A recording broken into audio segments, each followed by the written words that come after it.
Boys and girls, few minutes. इसलिए इसका mostly खत्म हो जाएगा, आप लोग आराम से बैठोगे.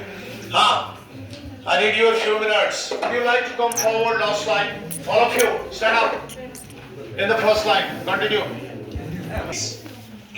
To be continued, English. ठीक है?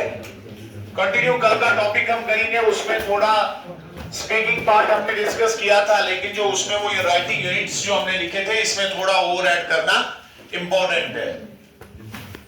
कल हम डिस्कस कर रहे थे यूनिट्स ऑफ लैंग्वेज. जब राइटिंग की बात आती है, सबसे पहला यूनिट क्या आता है? लेटर्स. जब भी स्कूल बच्चा जाता है तो उसको लेटर्स की रिकॉग्निशन, बेटा ये ए है, ये बी है, ठीक है, एंड तक लिया जाता है. 26 लेटर्स ये होते हैं, ये इंग्लिश अल्फाबेट है. ये मैंने आपसे पहले कहा है, आप ये नर्सरी से जानते हो. तो सबसे पहले लेटर्स की रिकॉग्निशन और इनकी साउंड्स. उसके बाद लेटर्स मिलकर क्या बनाते हैं? वर्ड. ये भी कल हमने डिस्कस किया. What's a word?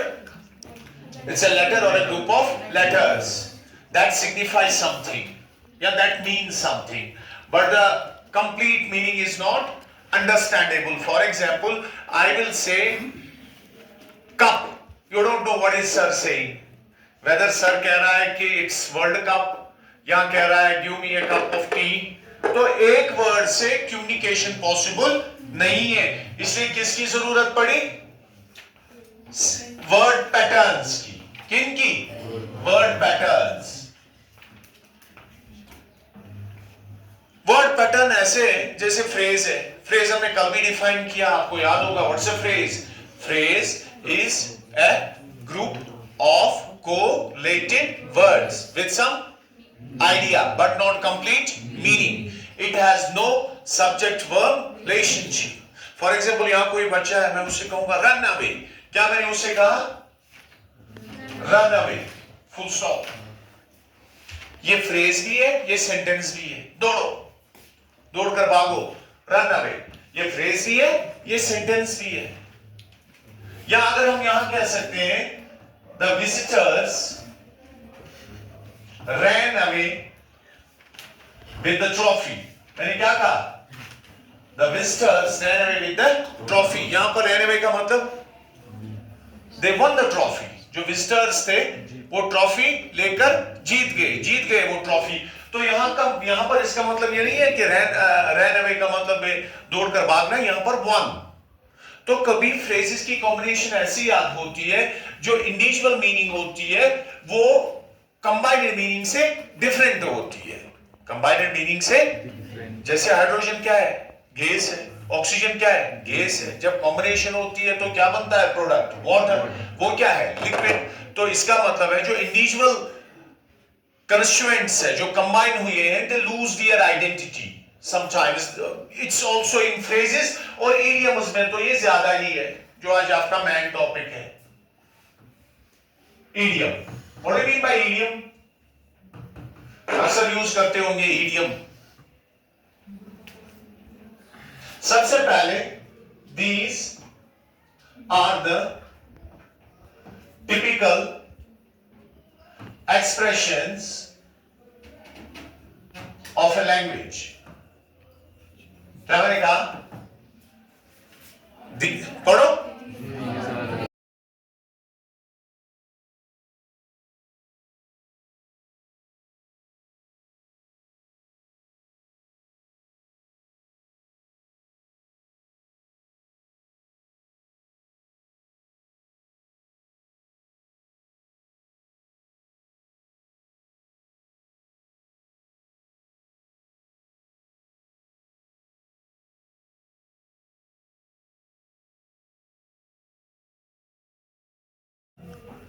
A group of particular words with fixed order. Order क्या है? Fixed. And no subject verb relationship. इसकी एग्जाम्पल्स ब्यूटीफुल है.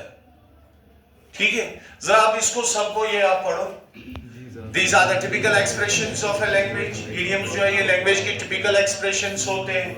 A group of particular words with fixed order and no subject verb relationship. Like example कोई देगा?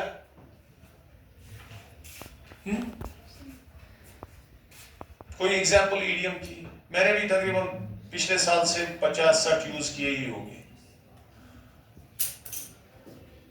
शाबाश। Any idiom? You guess, all of you guess. हाँ, beating around the bush. एक जगह proposal में आया है, वो नोमो चिबुकू की कन्वर्सेशन में, don't go round and round, talk straight. For example, ये go round and round, इसका मतलब ये नहीं है हपर या पोएट पाकुन, नहीं। इसका मतलब है don't डिस्कशन को ऐसे उधर इधर मत ले लो, डायरेक्ट कहो क्या कहना है। Chibuku and Nomo, the proposal written by Anton Chikau in your class 10th drama, ठीक है। तो ये राउंड एंड राउंड जो है, यहां मैं कहूंगा the minister felt egg on his face when the journalist came. मैंने क्या कहा? The minister felt egg on his face when the journalist came. इसका मतलब facing egg on the face, हाँ, ह्यूमिलिएटेड या काइंड ऑफ एम्बैरेस्ड, ठीक है। Wet behind the ears, he was right behind the ears when I asked him about this, मतलब he was feeling nervous। तो ये back behind the ears, group of particular words, fixed order, no subject verb relationship, typical expressions of a language। आप कहो sir आप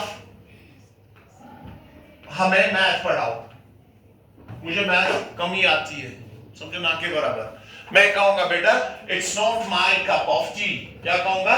it's not my cup of T. इसका मतलब ये नहीं है ये मेरी चाय की प्याली नहीं है। इसका मतलब है आई कांट डू दिस, ये मेरे बस की बात नहीं है। आप कहोगे सर हमें फिर साइंस पढ़ाओ, बायोलॉजी में कोई सिंपल, मैं कहूंगा it is as easy as ABC, ठीक है। ABC आइडिया है, लगता है ABC लेटर्स है, लेकिन यहां पर वेरी इजी का मतलब है, ठीक है। या बीटिंग अराउंड द बुशेस, यहां एक और इडियम है, हाँ, सिपिल द बीन्स भी है,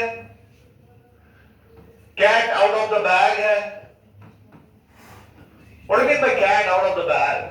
इससे पहले मैं एक बताऊं, I changed my mind. When you asked me about that, I changed my mind. Can you change your mind physically? No. But what does it mean? It means there is a fixed group, particular group of words, particular order, a different meaning. Means I have changed my decision. ठीक है? हाँ, और एक है यहाँ पर क्या? Cat out of the bag. इसका मतलब she let the cat out of the bag to her friend। इसका मतलब है उसने राज की बात बता दी। या एलिफेंट इन द रूम, या kick the can down the road. आप चल रहे हो, I kicked the can down the road means I decided it's now done, I have done my part, ठीक है। दीज आर ऑल कशिर poets यमा कथ छना कशिर पोएट ब्रो अगर का ज्यादा एक्टिंग करे पतवन हनस का कूर वनियस या का हमसाय वनियस गाइड न वाई त निब्र हवा टाइम, ये इस बेचारस एम्बैरेसमेंट या ह्यूमिलिएशन वो अलग पार्ट है, लेकिन ये ऐसे ही है। इसी को आप कश्मीरी में भी कह सकते हैं, ये कश्मीरी इडियम है, ठीक है। कहां बच एक न गसित करुन MBBS की मां करे वो बुझिया IAS दी दोस्तन वरियन बे पूस, ठीक है। अच्छा है, अगर है तो अच्छा है, ठीक है। पत कहने सुतीत की, ठीक है। इसका मतलब पतमनस पद सुयल तिमिस नीड को क्वालिफाई की सु क्या वही बकर हो क्या तिम दिस न पन 100% ट्राई कि पत वनस का गरियो दबेस फिल्म न तुत सुई गयम सो दैट ना नीट छिन असल कि वो कहेगा नीट अच्छा नहीं है, कौन डॉक्टर बनेगा। Back वनस you didn't reach it for the when the monkey didn't reach it for the grapes he said these are sour, grapes are sour। समझो ये भी है, उसका फॉदर उसे कहेगा grapes are sour बेटा, जब आता नहीं है, नाच न जाने आंगन टीडा, वही है। ठीक है, स्पिलिंग द टी इसका मतलब भी है टू रिवील सीक्रेट। हाँ, ये भी है to reveal the secret. Spilling the beans, she spilled all the beans when I talked to him, when I talked to her। ठीक है, उसने सारी बातें बता दी। तो ये क्या था? ये था इडियम। ठीक है, थैंक यू।